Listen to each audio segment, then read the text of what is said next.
So Jumoke and Titi are not necessarily friends, but they do talk because they belong to a certain community together. Jumoke is older than Titi, and every time Jumoke gets to see Titi, Jumoke would always want to talk about her latest achievements, maybe with her job, with her husband, with her children, with her career, with her education.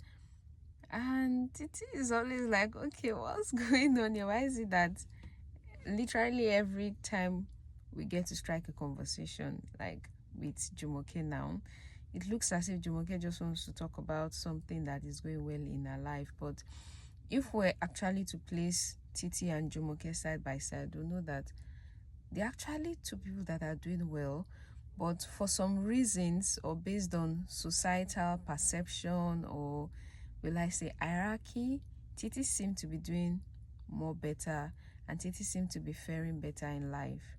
Now, this scenario of Titi and Jumoke is a scenario that plays a lot in interpersonal relationships, where one person who feels insecure feels the need to always prove themselves whenever they're in the presence of a person they are insecure around.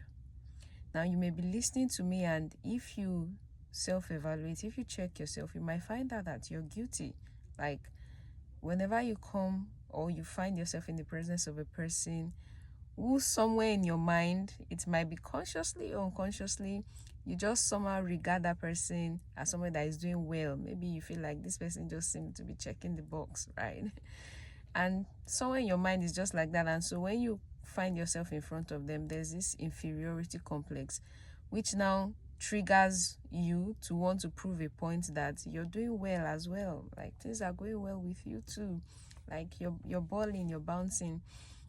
So if you find out that you always want to tell people about something that is working well in your life, sometimes it is not even called for. It's a sign of an ongoing insecurity in you. And like I would always say, a psychological diagnosis is not a final verdict.